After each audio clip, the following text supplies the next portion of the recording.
So let's just make sure we're live here. Yep, I just got the alert. We're live. Awesome. Tim Wood here with mayoral candidate Dan Shibilia. How are you, sir? Fantastic. How are you? Very good. So, listen, first of all, I've missed you. I'm Missed you sorry. too. I'm sorry I haven't been around for us to spar on the show. I mean, to be fair, Tim, this whole election process lost a little bit because of lack of your presence. So, Well, I appreciate that. I mean, you know, had to do what I had to do and had to get healthy. absolutely. So, but thankfully, that's happening. So, um, so how are you? I'm doing good, man. I've gotten a lot of phone calls today. A lot of people reaching out, concerned.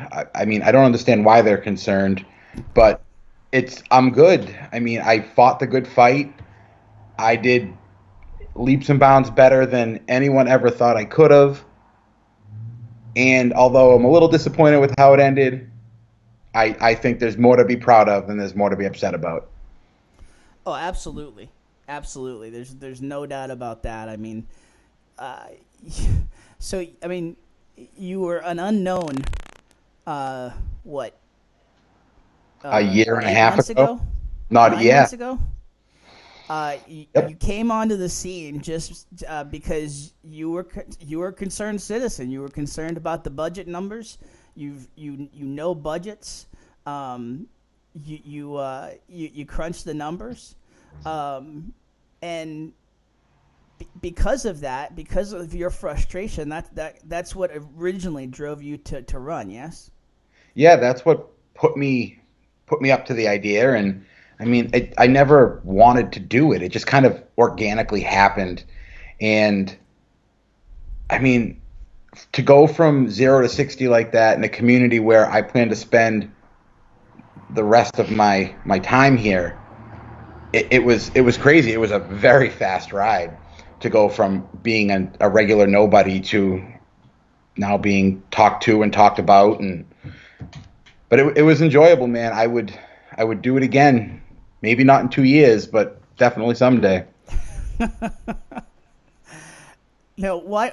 So at this very moment, and how tired you are, I would imagine, and how tired your whole campaign crew is, I would imagine that's what you would say. But do you think that you'll step back maybe in a few weeks when you've got your breath and you've actually had some time with your family and time to clean up the yard and such? Do you think you might rethink that or I mean, anything is possible.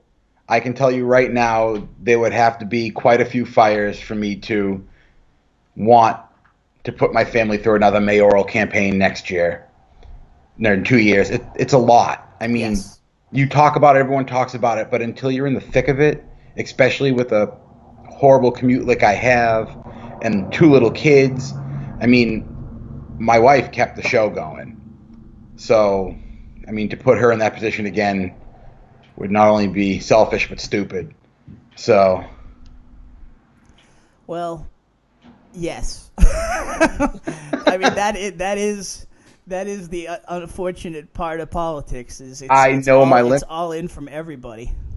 Yeah, I mean, she was fantastic throughout this whole thing, and it's not just saying that because she's sitting in the other room and she can hear me, but I mean, to ask her to do that again, on that level, we've got to let that scab heal over a little bit. So listen, uh, I want to start by saying uh, I told you many times that I thought it was an impossible task. That you Uh, did. and given everything that you grew up with, being a state employee, commuting to Boston, I mean, and I don't know how many people understand that. I mean, you're commuting to Boston to Boston, yeah. I'm right in Chinatown, and You're when I commuting to tell you, Boston every day, and yet you're still coming back to town and knocking on doors and making calls and getting on Facebook, and I mean that in and of itself is crazy to even think that you could have done that. And then so the showing that you put up, I mean, listen, you obviously want to win. You don't get into it unless you think you can win. And you told me at Country Kitchen, 10 days ago, we'll see, we'll see you on November 5th. And I loved it. I mean, the energy that I've seen from you, and you didn't know how to run a campaign. You brought a lot of different people together. You got in the game early, but you needed some time to figure it out. So, and when you did, I mean, from my eyes, you were clicking on all cylinders. yeah, I mean, it was rocky. Don't be fooled. The polish might be nice, but no one wants to know how you make the sausage. So, I mean, yes, it was a ragtag group. None of us have ever done this before. We had people doing fundraising that have never fundraised, and fundraising when your kid brings something home from school versus when you have to go out and raise money for a campaign, completely different. Yeah. But these folks, these people have become my friends over this length of time. They did a kick-ass job, and I mean, I got a lot of advice from a lot of people that are currently elected, previously elected, plan to be elected someday. And I mean, if Jimmy McCarthy, I mean, I don't like this because usually you have the column on the side of the screen where I can see what's going on Facebook, but I don't have that right now. So I don't know if Jimmy McCarthy's out there. But I mean, he'll tell you. He used to send me messages and tell me, I'm not doing it right. You need to do it this way. And we'd argue about it, and then I'd ignore him and go do it my way. And I mean, that's what it is, and I appreciated it and I respected it, and maybe it's naive, and I've been called naive or cocky or a bunch of other things. I knew how I wanted to run a campaign. It may not be the way the book says to do it, but I knew how I wanted to do it. I wasn't going to go out there and trash either one of them. I wasn't going to go out there and go against what I believe to be right, and I feel like I did that. And for me to go from not knowing anybody to having almost 1,000 people behind me and even beating Jen in a couple of precincts. Yes, I mean that is yeah, mind blowing. Should have mentioned that up top. So if you're watching this and you don't know the results, Neil Perry finished with 53% of the vote. Jen Canaan finished with 25% of the vote, and Dan finished with 19% of the vote, which was about 300 votes shy of making it to November. I'm sorry to say that. I'm sorry to say that. I that's kind of sticking the knife in after the fact. No, but it's more to be proud of. Yes. The fact that, I mean, the last time you and I had one of these conversations in your last show, it was, you can't do this, don't waste your time, don't waste the money. But I mean, and it's not a haha, I told you so, because I didn't win, but I proved to a lot of people that Methuen is awake and paying attention. So let me just clarify that why I brought that up was not an "I told you so" whatsoever. No, it was an apology. It was an apology because no apologies necessary. Listen, to put yourself out there and put in the effort that you put in, get the kind of results that you got. My only pause there was having been involved in campaigns before, having seen campaigns both inside them and as covering them. It's just all encompassing. It will eat every last minute of 28 hours in a day, let alone 24. And then so why I brought that up was A, an apology, and B, just a heartfelt, uh, truly congratulations for what you pulled off. Thank you. So, you know, there's you you were the clear winner. You were one of the clear winners of last night, even though you didn't win, because you made it clear that there is an appetite and a thirst for new voices in this town, and that, as you said, people are paying attention, and Yeah. that in and of itself, given, people can look at the numbers and look at the 15% voter turnout, and they can say, oh geez, um, it was low turnout for a primary in September. You can't have a ton much higher expectation in an off year, in a non-presidential year. But I mean, for what you pulled off and what you showed in terms of activating people and cutting through the apathy, it's one of the things that has frustrated me most. Without a doubt, is just the overall apathy of in a horrendous situation that we have been in and we are in. You cut through that apathy. You stayed positive, and I mean, listen, like bow down, bow down to you, because I mean, that was a Herculean effort that you pulled off.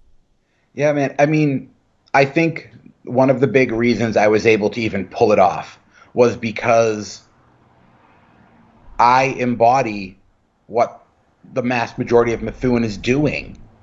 Where we're not a what would you call a well-to-do family. I go to work every day. My wife is home with the kids every day, and we pay our bills and then bring them back up again. Like just like everyone else in the city, we're worried about the schools, we're worried about our taxes, and I feel that a lot of these people have never been engaged before because no one that's run is doing what they're doing. And I would show up at a door and they'd be like, "You're real, you exist." I was like some kind of unicorn, and we would have these good conversations, and I'd be sitting at kitchen tables, and whether it was with a senior couple or a family with kids running around the house, like it was great conversations. We were connecting on a level that was real. It wasn't political conversation at a kitchen table. It was real conversation that you would have with a buddy if he showed up at your house. Yeah. And I mean, that's what worked. And now if I had time and the infrastructure to do 3,000 more doors, I mean, I believe I could have taken the whole show. But I mean, I did what we could. We did everything we possibly could. And it shows. If that's what you're left with, I mean that's, from a sports perspective, you want to leave it all on the field. So Yep. if you could honestly sit there and say, I left everything on the field, and again, from where I'm sitting, you did. If you had like 2 more weeks, and I'm sure you've had people say that to you, and you might even be saying it to yourself, like we were picking up momentum, we were getting around Those people. debates, man, the debates is what really kicked this stuff into high gear. It started at MCTV, it went over to the Valley Patriot, it went into the Regency, the 55 plus community over off of Wheeler Street, and every time we left one of those, new people came up to me. We love what you have to say. We love the way you say it. We appreciate the fact that you're saying these things that other people aren't. And we had a meeting with the teachers union at the high school. It was the 4 of us, some of the at-large, some of the West and Central counselor candidates, And I stood in front of that room, and I'm granted there was like 8 teachers in there that weren't related to Jen, but I told them, like, every conversation I've had with a teacher or any city employee for that matter is, please don't tell them my name because I'm worried about retribution. And the fact that those conversations were happening was kind of embarrassing and hard to stomach. But the fact that I stood up there and said it out loud, you could see like the shocked look on people's faces. Do But I'm you? not afraid of it, so it's got to Yeah. be talked about. I mean, you aren't a classic politician, and that played absolutely to your advantage. I mean that, and it's because people just don't want to hear it right now. People want real truth from people that are in the trenches and So I that see are living this fight every day. Heather's comment over here about I came out and said I wasn't going to spend thousands of dollars to buy an election. I mean, I published the reports. And I toiled over that for probably like 24 hours before doing it because I thought there'd be some backlash. But Jen may have beat me by about 300 points, but she's poured a lot of money into that campaign. Yes. I got through this on about 7 grand. So, you know, 7 grand, and that's all fundraised. except for about maybe, I mean, I bought my own signs. That was about $400. And then if you want to count all the time I spent at Heavenly or at Mann's Yeah. or anywhere else, then I don't want to talk numbers about that because that makes my wallet sad. But I mean, I was probably about $600, $700 into this when all was said and done. But I think it's like kind of like a priceless price tag. And again, we both had people telling us you're going to need $50,000 to even consider running for mayor. I heard 80. I heard 80 from almost every single person I talked to. And so, but the question is why? Like, is it because people think they need to be sending out all these mailers, because they need to be doing commercials, because they need to be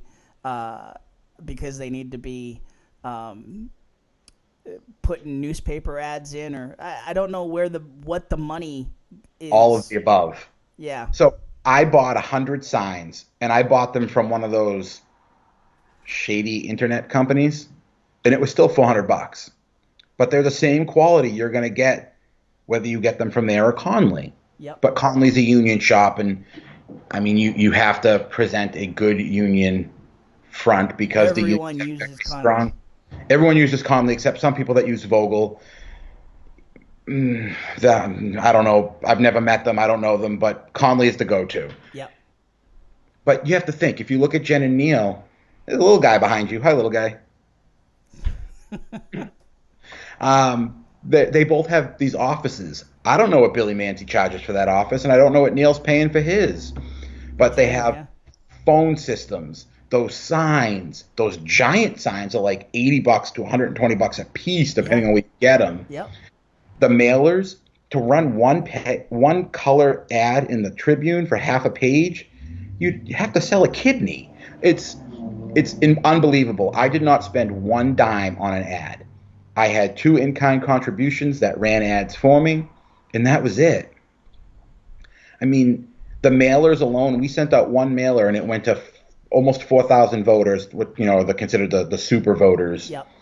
That almost cost us $4,000 too. It was about $1 a letter when it was all said and done.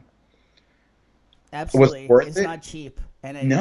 it's one of the things that the last election, I made a decision, and as a business person, maybe I regret it, but I mean, I was charging like $100 an ad for because I just don't believe we should this is not where you make the money, and I know historically this time of year is where the newspapers, the TV stations make their money, but I mean if there's that kind of incestuous relationship, this pay for play relationship, then how are we getting honest representation if you can just buy it? You're nothing about this is honest. That's why I did those lives every Monday night, because it was me sitting at the dining room table having a real conversation with people. There was no time for me to script an answer or polish an answer or any of that nonsense. But like the reason you were so missed during this process is because you have a unique and unbiased perspective. I know you're where your camp is and I know where you stand, but you have always shown the ability to present information in a dignified and professional manner. And I mean, I'm still a little peeved at the Tribune because I spent all that time talking to them, and then they wrote an article that should have been titled, "Here's what we think of Neil Perry because he's I mean, God." it was, yeah. I mean, the last 3 days there were all just, and again, you know, you don't want to come off as sour grapes, but I mean, this isn't. You said this when it came out. I saw the Facebook post. I mean, if you're gonna run an article, present it, and you're gonna say it's about this. You're gonna say it's about the contracts, and then present it equally.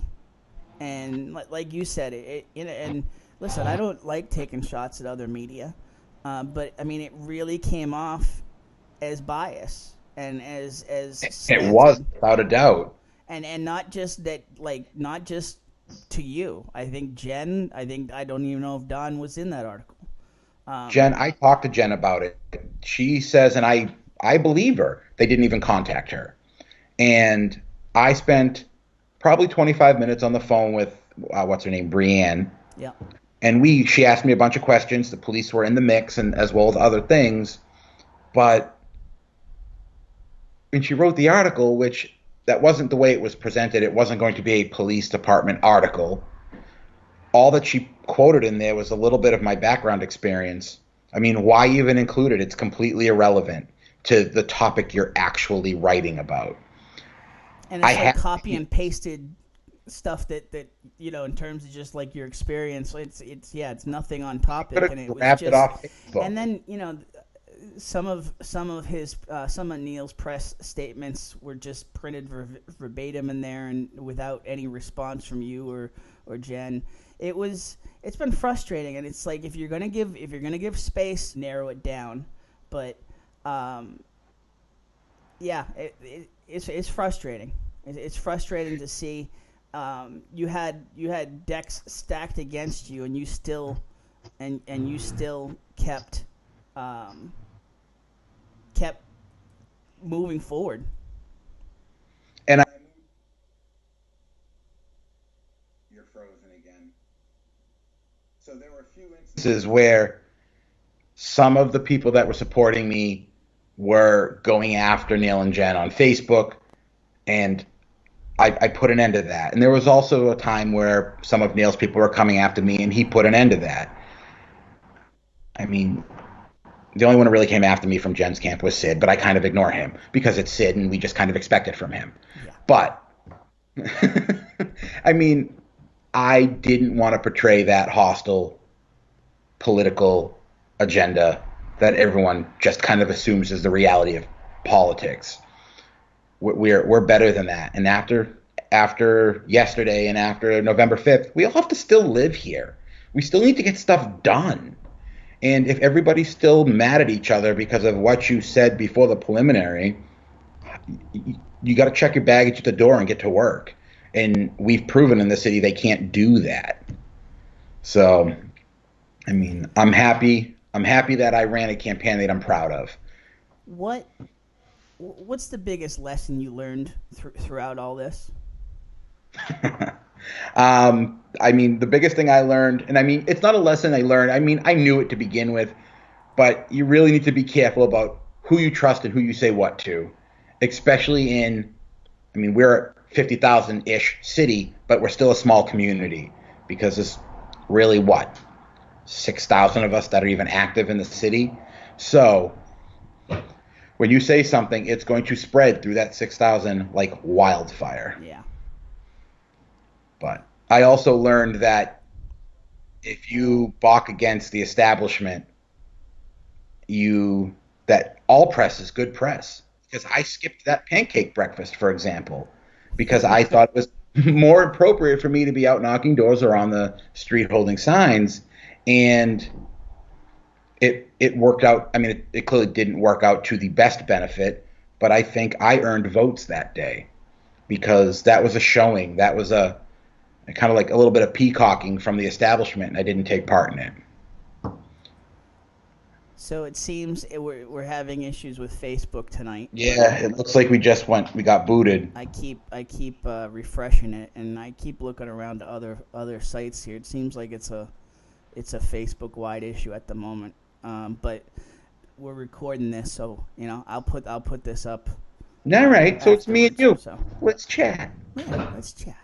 So did you have a moment where you felt that where you clearly said to yourself, all right, I made a mistake there? Every day? I mean, there were definitely days where I was riding high and I was like, we're going to win this. We're going all the way to City Hall. There were days where I was like, let's just fold it up and go home. This is a waste of time. And I think if you don't have those days, you're not doing it right, because you have to have that little bit of self-doubt to keep yourself going. But yeah, no, there were a few instances where I was like, oh, why did I do that? I mean, there were some comments I put up on Facebook where, I mean, I would post something and then either my wife would send me a message, or I mean, one of the committee moms would send me a message and be like, "What are you doing? Take that down. What are you thinking?" And I was like, oh, I mean, but you realize how that sounds? No, this is what I was saying. She goes, that might be what you think you were saying, but that is not the way it comes across. And sometimes I would say things that in my mind it's completely logical, but the way it is portrayed is either arrogant or cocky or offensive or a slew of other things.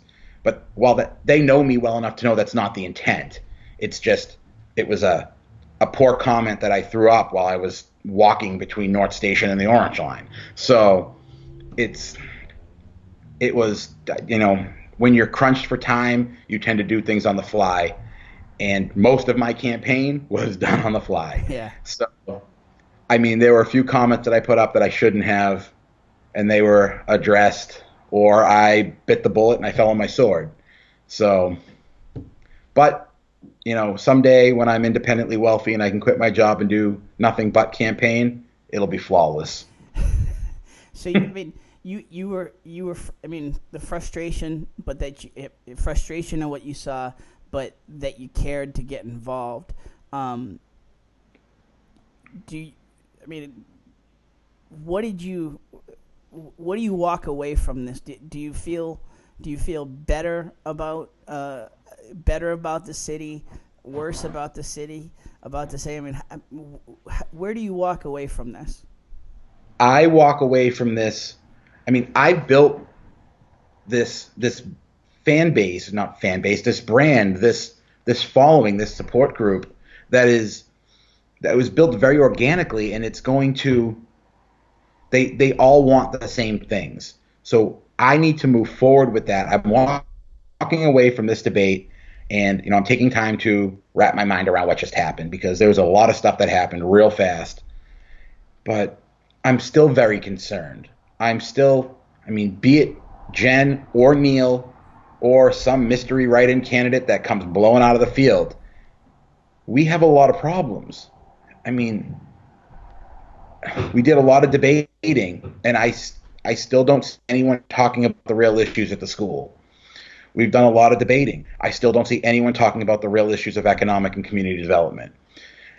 So why should I be comfortable with either candidate? I know eventually I'm going to have to be, and I'm going to have to, pick a side and push my chips in, but those conversations need to be had. Whether you proctor them or the folks from MCTV proctor them, somebody needs to get those conversations out. And I want real answers. And now that I'm not a candidate, I can stand there and say, answer the damn question. Yeah. So, I mean, I want to see a city for my children to grow up in. I mean, you've got kids in the school, you know what it's like. Absolutely. You pay taxes, you know what it's like. I mean, I'm walking away with my head held high because I left it all out there. I have no regrets, but we still have a lot of work to do. And if, like I said last night at Bada Bing's when I was making my little speech, whoever sits in the big chair next, I'm gonna be there, and I've got almost 1,000 of my friends behind me. And while we can't hold you necessarily accountable, if I continue to do what I'm doing, I'm going to attract more attention. And I mean, that's what these people like. They like power. And if you want to stay in power, you need to make the right decisions. I mean, I hope that you're showing. I hope that the showing of folks like Joel Ferretra, uh, Mike Simard, Bill Bryant, You see digital billboard rolling around? oh Simard, Yeah, yeah, no, that was awesome. yeah, that's smart, and not for nothing. Those are like comparatively pretty cheap. Yeah, Yeah, it's a very yeah, that was smart.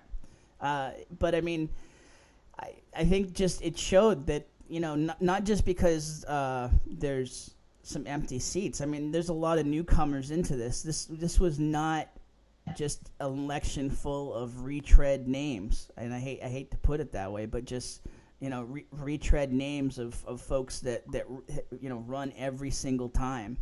yeah. And You've talked about that in the past. The stagnant pool of candidates. We've all talked oh about yeah, that.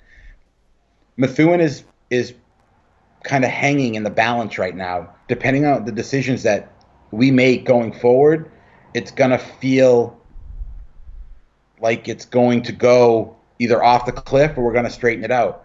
The fact that we had so many new faces on that ballot is amazing. It shows that there's more hope to move us forward.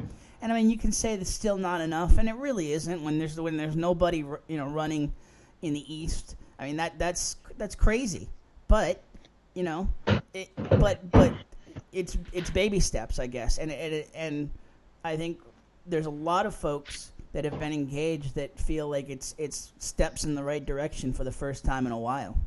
Yes. Yes. I mean, the East is a different animal. I mean, Steve is an institution over there, and Eunice has done an amazing job, and she's earned her right and status over there. And I mean, who in their right mind is going to want to challenge them? You're in the East, right? I am.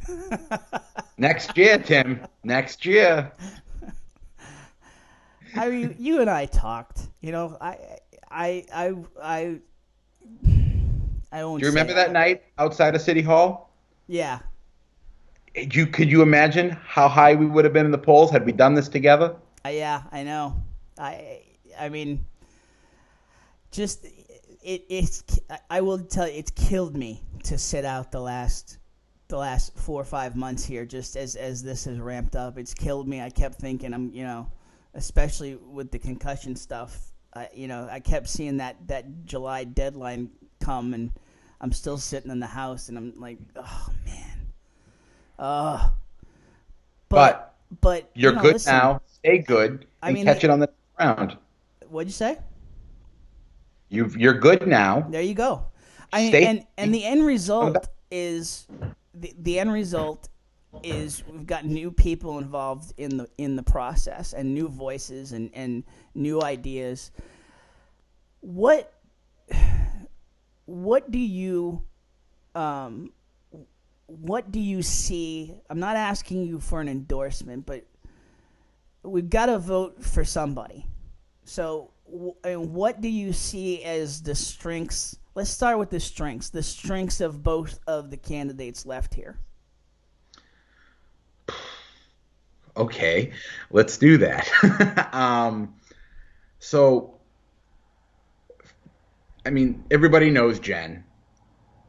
Everybody knows that she has.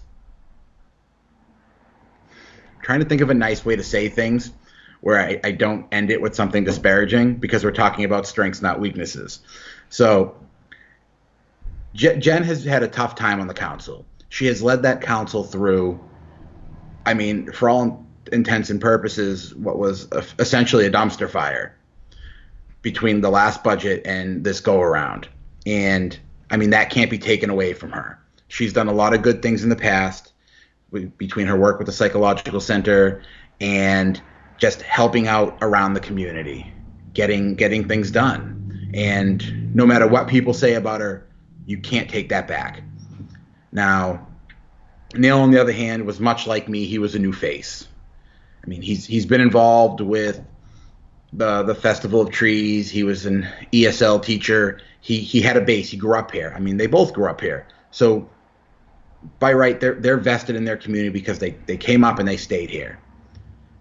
I mean, they both had polished campaigns. They share some similarities in how they want to move forward, but it's buzzwords.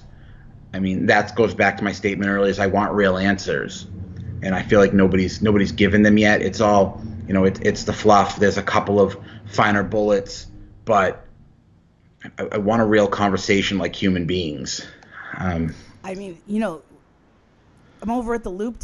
I'm over at the Loop today. The Gap has moved out. Avenue moved out. Dress Barn is now moved out. Spirit Halloween's moving in for a couple months there during Halloween season, which is kind of cool. But I mean, that's a couple months, and then that building's going to be vacant again. Now, listen, the real estate company that may have some plans that they haven't announced yet, but those buildings are empty right now, and that is a visual economic center of town in terms of perception of where Methuen is at. And I want to know, I want to know real answers in terms of what are we going to do to stop this bleeding? What do we've been chasing our tail here for and the answer is not more years, and what are we going to do to fight when Tuscan Village is fully open? And not even that, man. You got to remember they're doing the Riverwalk in Lawrence now. Yeah. So yeah, we're sandwiched. And listen, we lost the Amazon. I mean, and people can say, well, there probably wasn't anywhere. There wasn't anywhere that Amazon could have gone in Methuen. I'm sorry, I don't buy that. Like, there's got to be some warehouse space that we could have looked at in Methuen. And to see North Andover get this new distribution hub, it kills me. Yeah, I mean, we need to do something new. No more 55 plus communities. No more $700,000 houses. I mean, you can only generate so much money from personal property tax. Our real estate taxes are, I mean, they're still low in comparative to what's around us, but we don't have the stuff that North Andover does. We don't have the stuff that Andover does. I mean, let's not compare ourselves to Lawrence, but we need to do more. And I mean, we missed the boat on. I'll tell you what, 5 years from now, the strides that Lawrence is making on attracting new business. 5 years from now, we're going to wish we were Lawrence. Yeah, I agree. I mean, look what they've done in Lawrence. It's it's going to be the Methuen Mall all over again. We're going to be a $160 million corporation. If we don't get that money residential, it's got to come from residential, or we're going to have to cut essential services. And I don't know what the real plan is there. I mean, clearly the current administration doesn't have one. I mean, this Reebok thing is great, but it's a small piece, and it's one building, and it's not a piece of a bigger plan. And I mean, we don't have a 10-year plan. You just nailed it there, Dan. I don't feel like there is a bigger plan. We talk about Brotnitz said on Periscope. By the way, we're on Twitter and Periscope and YouTube as well. So said even the Thwaites food truck goes to Lowell. I mean, they're going to go other places, of course, to make their money. But I mean, you know, I still haven't seen it's a master plan and a 10-year plan for economic development for just the overall picture of Methuen. I mean, it's expired. We have to do it, and everyone talks about it. It should have happened. I want to say it was 2 years ago. Granted, I don't want Jajuga building our plan. I mean, I don't really trust him at the helm, and he hasn't really instilled confidence. But the next mayor is going to need to make it a priority. We need a vision for the city. We need a goal. We need something to work towards, and we don't have that. And if we don't come up with something and something unique to make Methuen part of the conversation, I mean, where's our money going to come from, and what services are they going to cut first after all of our business is dried up? I mean, that's what scares me at the moment. Is we were concerned with so many things in house over the last 2 years that nothing truly got done in terms of long-term vision on that front. And I mean, in that time period, North Andover, Salem across the border, Lawrence, Haverhill, they've all made huge strides. I mean, you talk about what's going on at the school. Imagine what's going to happen in 5 years when we're trying to force 10% cuts across the board again. How is that going to impact education? That's what we need to be worried about. Absolutely. I mean, we can, because we've got the tax money. I mean, it's just gonna. The property taxes will go up. They'll find new ways. Yeah. It's very scary, and it's you know, I just, you don't want to be the doom and gloom guy, you know. But you need to be the realistic guy. Yes, that's the thing. Absolutely. And I mean, let's be realistic. We can't sugarcoat everything, and people don't always want to hear that. But we've got to have people in charge. Like people don't, on a day-to-day basis, and I'm sure you saw this and heard this, Dan. On a day-to-day basis, people do not want to be in that mud. People don't want to be thinking about what Methuen's going to be. That's why we elect leaders.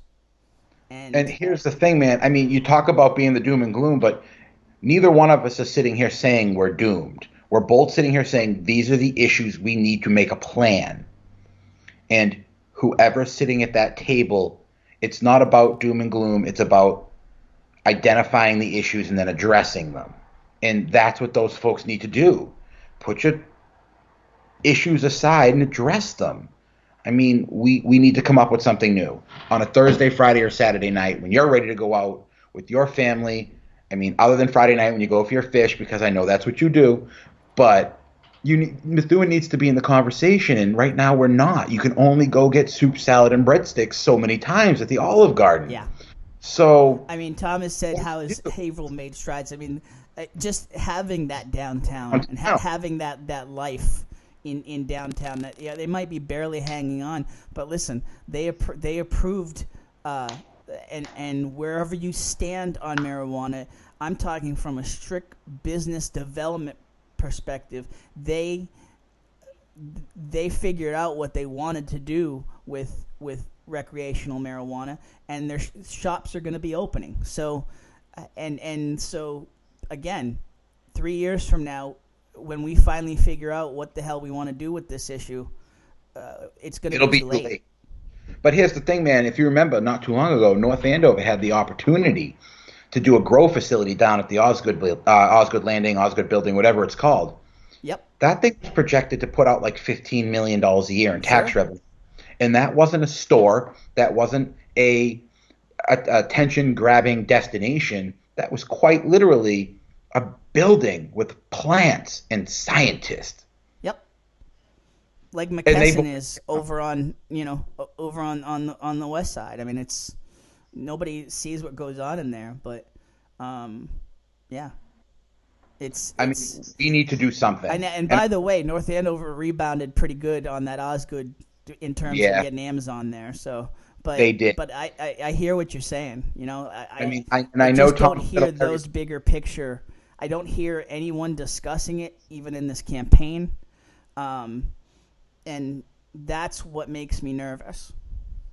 And they're not, and it's because it's a hot issue. And I see Tom Spitaleri popping up in the Facebook comments, and I know that he's the anti-pot guy.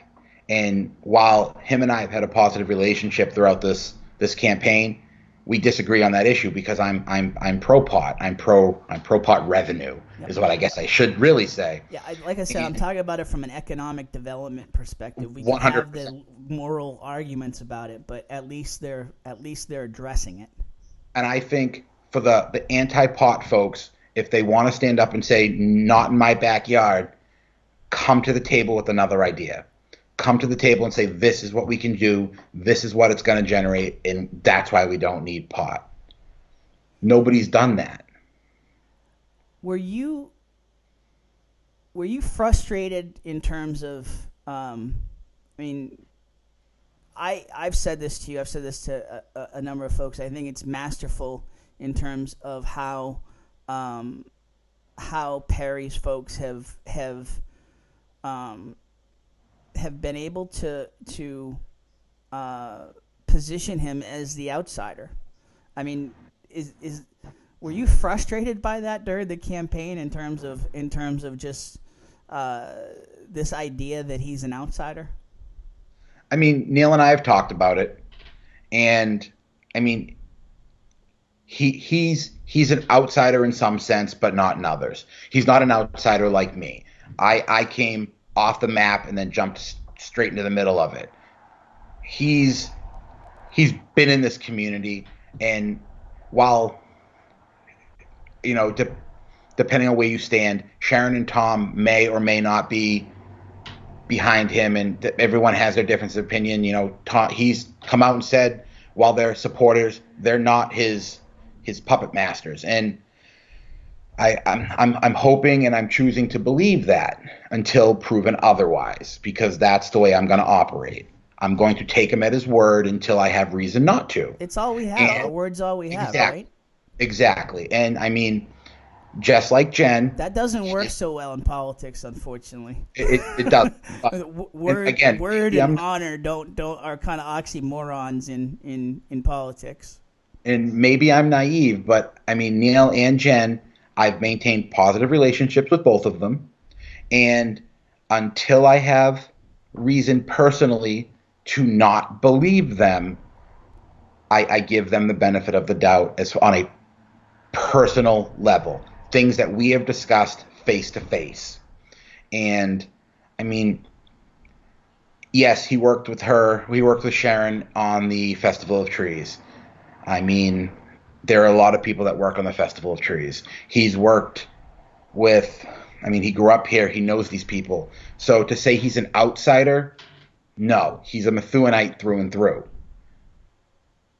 But Yeah, is that a well, I thing? guess I a don't think political so. outsider.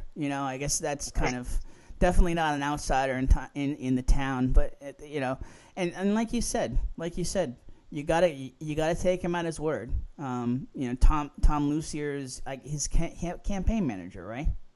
Well, no. What's the young kid? Uh, I don't remember his name. I've met him a million times, but I've met a bunch of people lately, so it's a little tough. Yeah, Uh, I'm a little rusty here. So I in don't I terms of don't remember. I feel bad now because I like him too. So he's the campaign manager, oh, and you talking about Phil DeCollegiero? no, not Phil. No, I know Phil from back in the day when I was networking as a attorney, yep. but no, not Phil. Um, I don't. It'll come to me later, and I'll remember. But he's he's the campaign manager. He's the face in front of everything, kind of like you have a face behind you.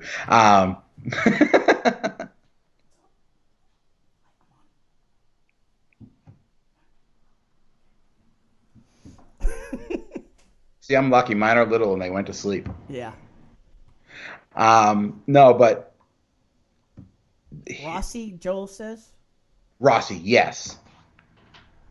I mean, he's a good kid. He's got a head on his shoulders, and he's proven his worth. And I mean, who cares who his campaign manager is? You could be prepped all you want, but when you're sitting on that stage up above Two Guys Smoke Shop, and you've got questions flying around, and stuff starts to heat up, no amount of prepping is going to prepare Oh you for yeah, the chaos, absolutely, especially absolutely. because you're Whoever, no gagging. matter who's backing you, you're still the person out front. You know. Right, right. And I mean, I think that's what people need to see.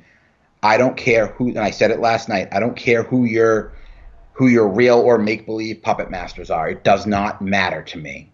What matters to me is the conversations I'm going to have with these candidates over the next couple of days, and that's how I need to make my decisions.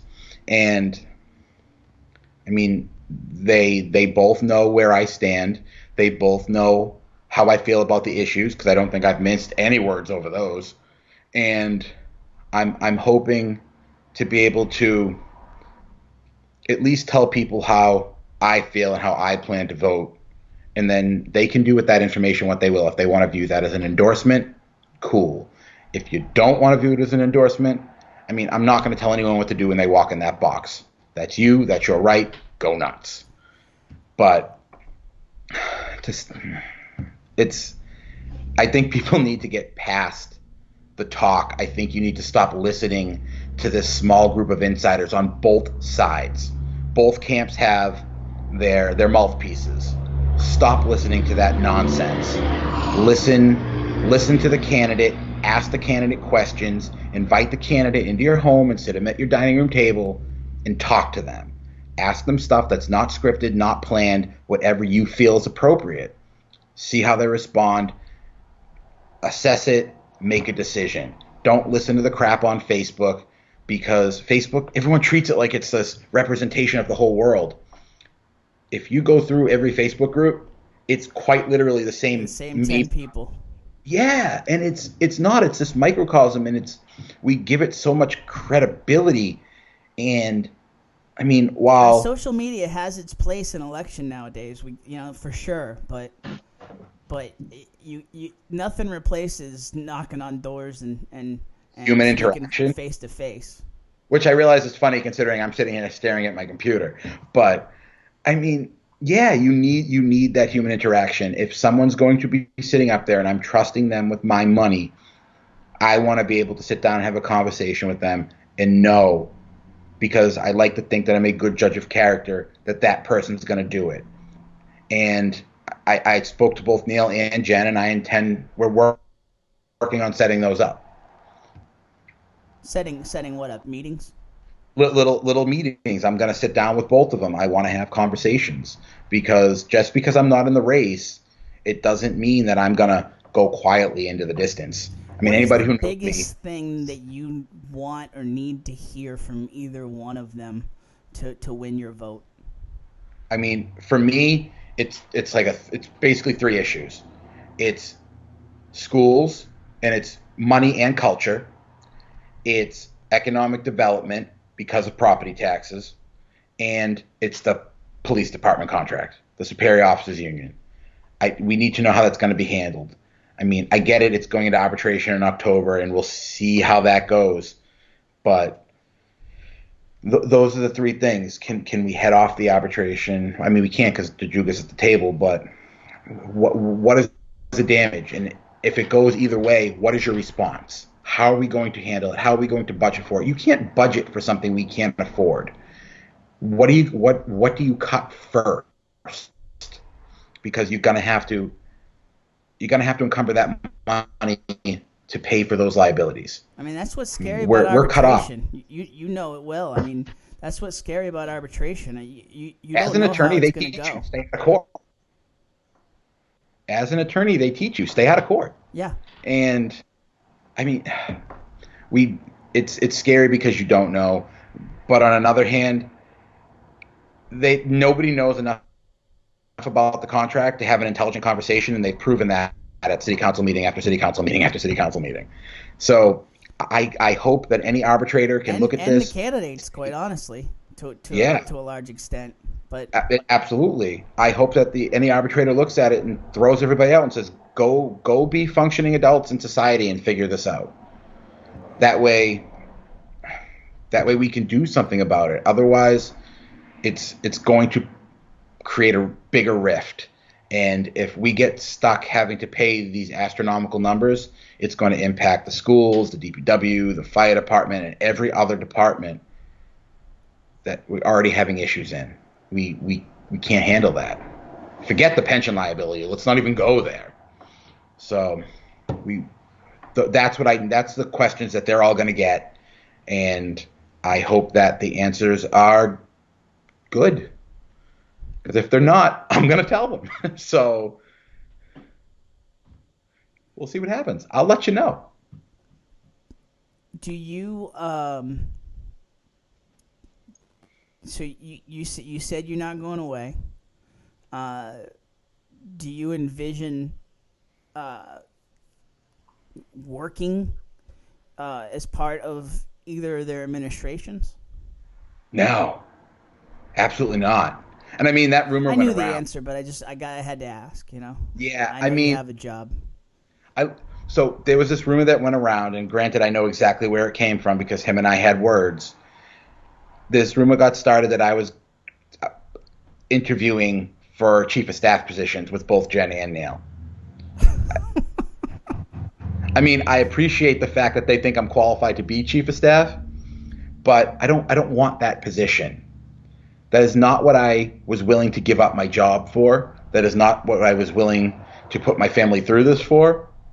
I mean, it was great that they had that little burst of faith in me. And I know that's not how they intended it, but I have a job. Yes, my commute is horrible. Yes, I was on a train 3 times over the last 2 months that caught on fire.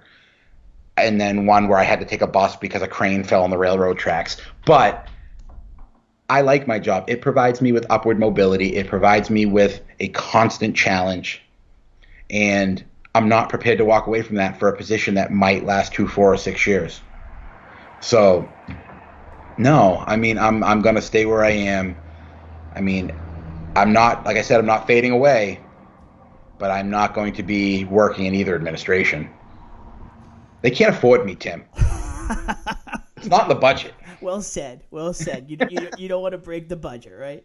Right. I'm being considerate for the other residents here. I want to make sure I share the wealth. Very, very big of you. Very big of you. I try.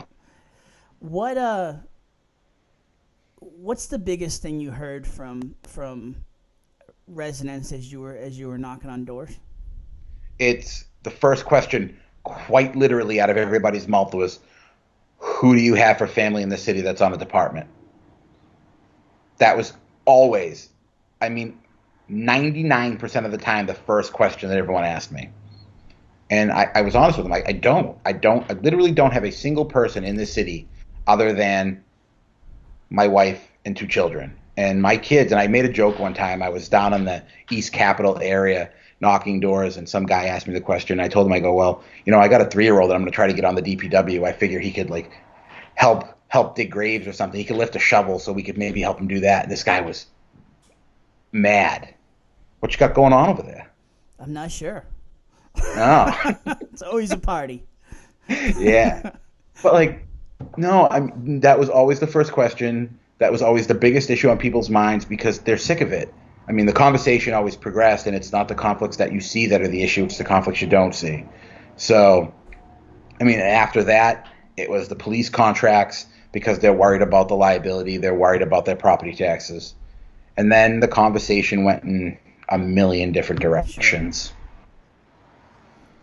What did you enjoy that the most in terms of the door-to-door? Or what part of this did you enjoy the most?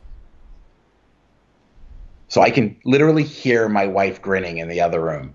So, yeah, I mean, I like talking to people. I like being the center of attention. And anybody who knows me will validate that. I liked being out and people coming up and going, "Oh, hey, are you Dan?" Or having a conversation with somebody while I was wearing my T-shirt, and they go, "I would love to meet that Dan guy," or "I'm voting for Dan." I'd be like, "Hi, I'm Dan," and And as frustrating as it was sometimes because you get invited into somebody's house and you're gracious for it because you're having those conversations, but then you're stuck at their dining room table and my phone's ringing and I gotta go, but the person is just continuing to talk and they're like pouring their heart out over how much they love the city and how they don't like what's happening and how they want change. But it's been an hour and a half and I gotta go. Yeah. So, I mean, it's frustrating, but I enjoyed it. I like talking to people. I like I like the debate. I like the give and take, and I'm gonna miss it a little bit. Are you? Did you walk away? How did you feel about the Valley Patriot debate? I loved it. Yeah, it was. It seemed like that. I mean, it was exactly what Tom said it was going to be. I mean, I think Tom was hoping for a little bit more yelling, screaming, and somebody Fireworks, hit sure. somebody else. Yeah, I mean that's what Tom Duggan does, and I think that's one of his few endearing qualities. So, I mean, it's Well, I to be fair, it's. I mean, if you're doing TV, you always want fireworks. So I mean, yes, it's it's not just Tom, but no. I know what you're saying. I enjoyed it because I think that I can respond on my feet.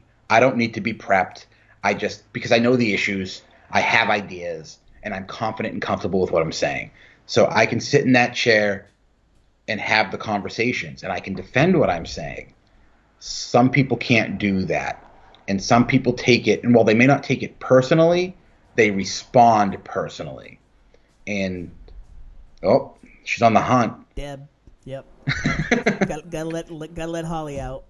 Yeah, it's interesting because I didn't know what to expect going in there, and other than the fact that I came out and I think everything down on my socks smelled like cigarette smoke, it was it was an awesome experience because I'd never done anything like that except for MCTV the night before, and that was similar but very different.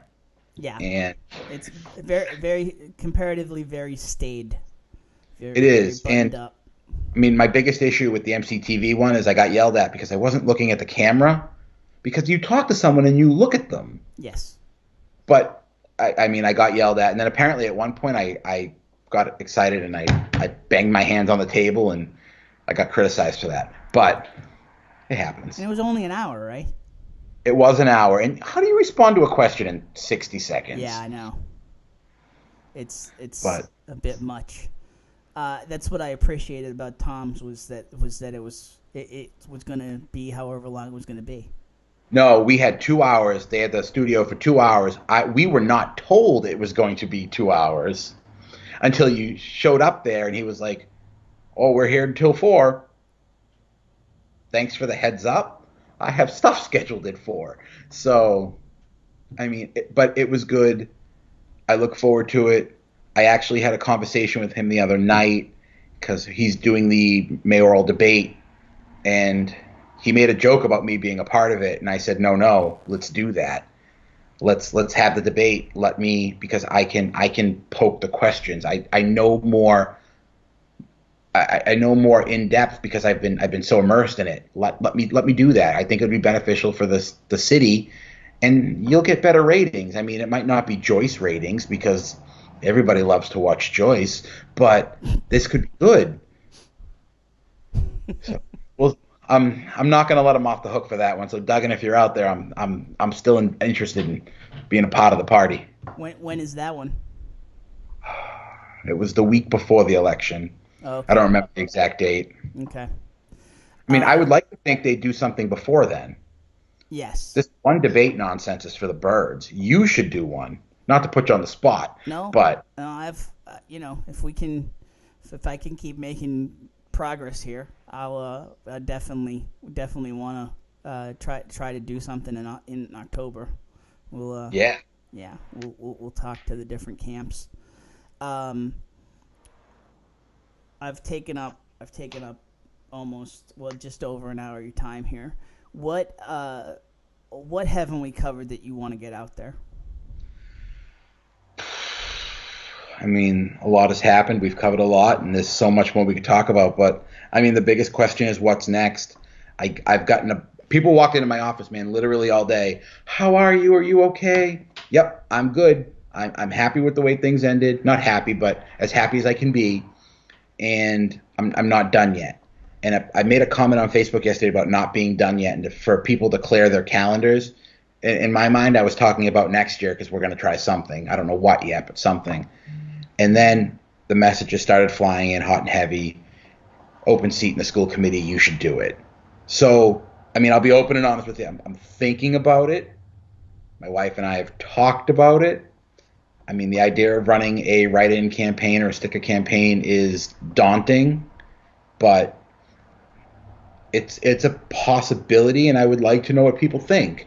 So, I mean, I rebranded my Dan Shibilia for Mayor page. Now it just says Dan Shibilia for Methuen. And, I mean, if people want to head over and just leave a comment, let me know, what do you think? Is it something I should be more into considering? I mean, my concern is I don't want to come across as like this power hungry guy, because it's not power hungry. I quite literally got involved in this because I was worried about the education my kids were going to get and how it was going to impact my household with taxes. So now if there's this open seat on the school committee and I can be in there and at least have a seat at that table and have an impact on the education my kids are going to get in 2.5, 3 years, it's possible. Something you got to think about. I'm not writing it off, but I'm not sitting here saying I'm going to do it either. So, because I'm away, I'm not going to be around that week. So I won't even be here for the election. So that'll be interesting. Jimmy McCarty said I'd stick a sticker at large for you. Maybe I should run in the Central District, Jimmy. You think I could? Okay, so I don't have the clout in the Central District like Jimmy does. Do you? You had a lot of people at first saying, "Well, why didn't you start a little smaller? Why didn't you run in a district? Why didn't you run at large? Why didn't you run for school committee?" Seeing how this is all played out and how the fields have shaken out, is there any part of you that wishes that maybe you ran at large? I mean, a little bit maybe, but overall, I think that me running for mayor at this particular time mobilized people that otherwise wouldn't have been mobilized. Had I run at large, I would be the 6th person in that 5-person pool, and I'd be another face. Running for mayor, you are more front and center, and I think people needed something to grab onto. There's so much negativity in the city. There's so many issues. People needed something to say, hey, look, this is happening. I can get behind this. And I think I gave that to them. I wish I could give it to them for another, 2 months. That's Jake, everybody. I mean, yeah, I wish I could give that. I wish I could be there and do this, because I mean, I've got a lot of supporters now, and they're supporting me because I'm supporting what they believe in, and I want to be able to continue to do that. Do I wish I had run for another seat? I would like to have a seat at the table because I want to have an impact on the way things are going to go, because I think I have something to offer. Is it important to me to have a seat at the table? I can be just as active from the sidelines. Oh, you can. I can. May not have the same impact. And I did. The only reason I asked that question is just because folks have said that to me a lot the last few days. Just saying to me, like, this guy made a huge impact. I wish that he was going to be part of the next 2 years. Possibilities there. I just don't know in what aspect. I mean, if Jimmy wants to lead my sticker campaign for at large, have at it, buddy. I mean, I don't see that being. There is so much potential at that at large race, and I'm calling it now, and you can put me on record. DJ's going to top that ticket, and the other 2 seats are going to be a toss-up, but I don't think that that group has so much potential. I think it's good. You know, you I you and don't I like you and I say that, and a lot of people said that to me in terms of DJ. What I like about DJ is that he's still running it like he's in last place. yes. I mean, I have a lot of respect for DJ because he's living a very similar life that I am. He's got a little girl. I mean, granted, he doesn't have a 2 hour commute anymore, which I've given grief over because I wish he was still sitting in traffic like I am. But it's he's got the right ideas, and while he's been in the city a long time and he's worked with a lot of people, he's an independent voice. And there's people have asked me, what do you think about him? He's got the connections to all of these folks. I 100% honestly believe that DJ's gonna do what DJ thinks is best, and there is nobody out there that's going to tell him otherwise. Because I honestly think he would walk away from a decision before letting somebody else make it for him. So, I mean, he's got one of my 3 votes. Absolutely. Who's is maybe there's nobody. I mean, but is did any of the candidates surprise you in a good way in terms Yeah, of what you Joel. thought they were? So no, all right, let's get it clear. I love Joel. Joel is fantastic. He showed up at my house one night and he walked in the door. My little daughter, she's 1. She came running around the corner and she ran up to him and put her arms out, and then she had like that hot second double take where she was like, "Holy crap, you're not my dad!" And it was funny and I enjoyed it. And I mean, I told Joel the other night at Bada Bings I want to help him with his campaign because the more I get to know him, he's the kind of dude who'll give you the shirt off his back, and I think he's going to do amazing sitting at that table because it's going to sound a little cocky, but I feel like he's a lot like me. Yeah. He's I can hear my wife making the throw up sound in the other room because she hates when I talk, but it's he's going to say what he thinks. He doesn't care what if you like it or not, but if it's what's on his mind, it's what you're going to get.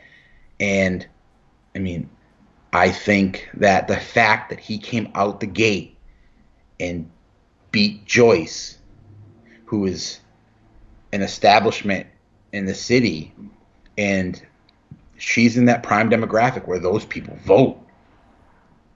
It's amazing. And I know, I know Joel, and he, you do have a battle of the beards, but I think he wins. Well, that's because he doesn't have. He works in a different environment than I do. If I went to work looking like Joel does, they'd probably hold me down and snip it. Come here, bud. Get this kid a headset.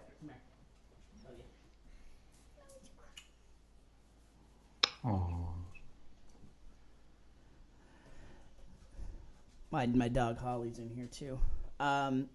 So, not. So, in terms of,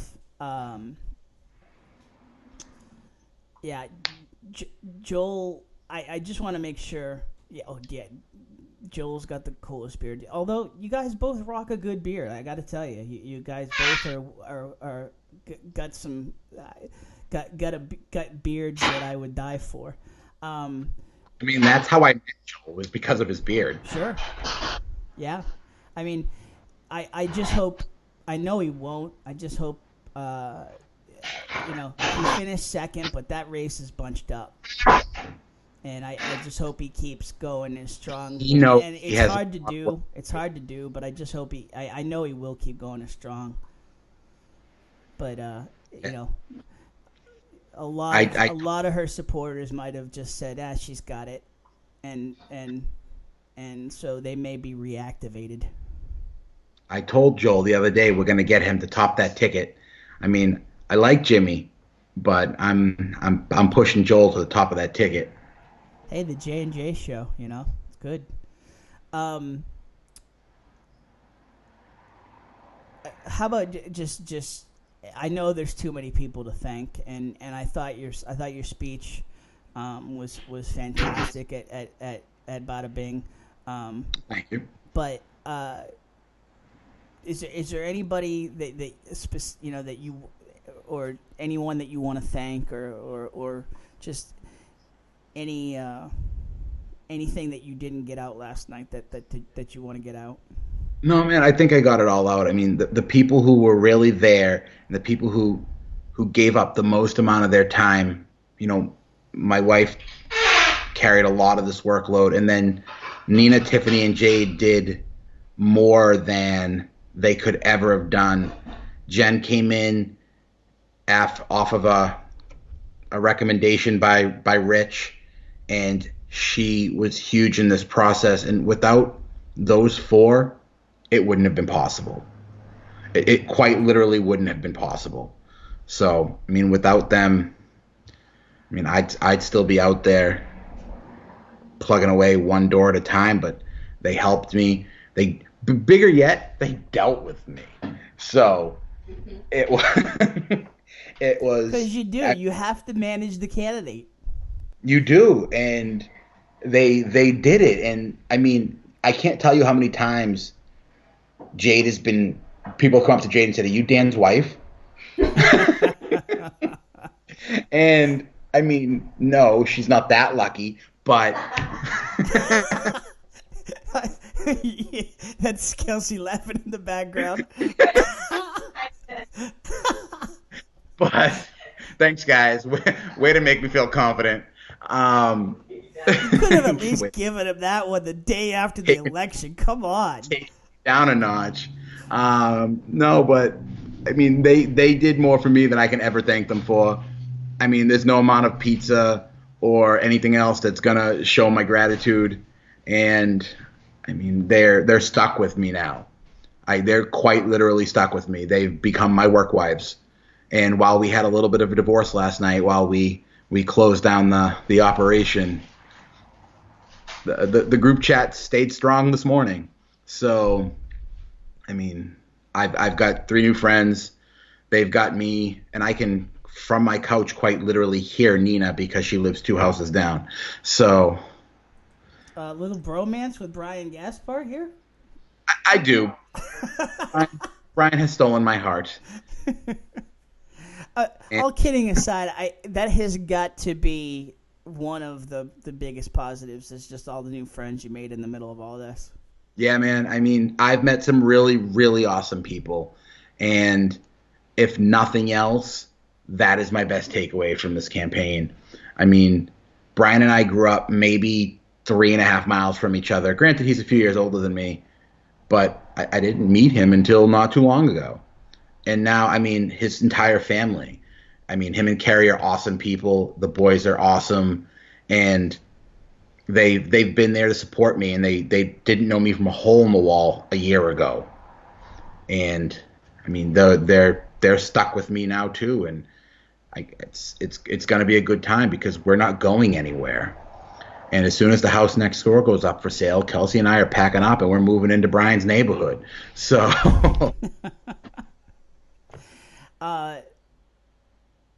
as I said, the you want to win. You get in this to win, and Damn.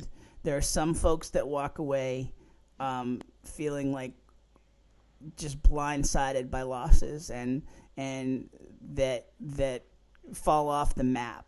That was a kind of showing where you really made a difference, and I hope that it sounds like you are, and that's awesome. Just the fact that you're willing to come on the day after the election and do this. yeah, man. I mean, you got to remember, you set the stage for me, and I listen. This is not a guilt thing. You guys, Jimmy, Sid, to a point. Everyone came out and told me you're being crazy. Don't waste your time. And I went into this knowing it was an uphill battle. I went to this knowing it was David and Goliath, but I did it, and while I wish it could have gone more, I'm very happy with the way it went.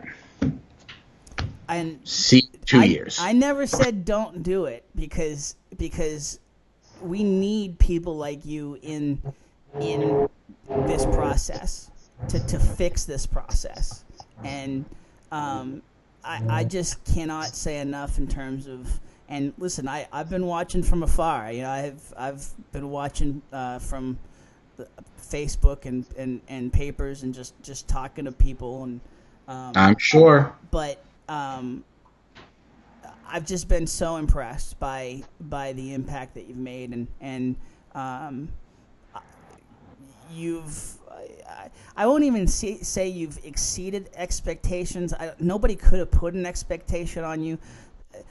There were I so think many the of them. folks, the bulk of the folks that were saying don't do it are just, we're maybe trying to look out for you because it is, it can get ruthless, especially at the mayor level.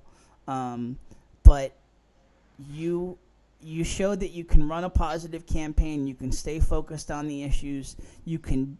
It's not even about doing it on the cheap. It's about that you don't need a machine behind you. You just need to motivate people and activate people and get them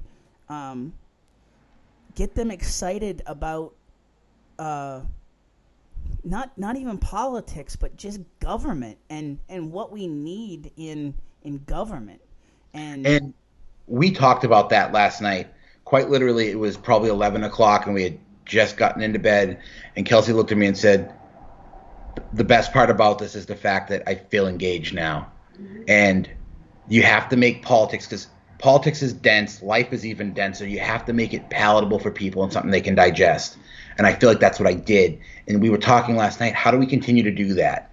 Whether I run for school committee or not, or whether Jimmy gets me in it at large or whatever happens, how do you continue to make politics palatable for people? They have a 30-second attention span. What are you going to do? Yep. I haven't quite figured it out yet, but I'm working on it. Awesome. Dan Shibilia, huge thank you for coming on tonight. Thanks for having me. I just listen. Thank you on, and not just for coming on, but just I think that you, beyond getting people engaged, I think that you give people hope that there's a different way forward in this political process. So I speak for myself, but I know from a lot of people that you turned a lot of pessimism into optimism when we need it the most. You're welcome. You're very. I mean, I'm glad I was able to help. I wish we could do more, and we will do more. And it might be a little unorthodox at time, but here we go. You got it. We will talk soon. We'll talk about where we can intersect too, because in terms of just keeping the issues out there, you and I are on the same page. So yes.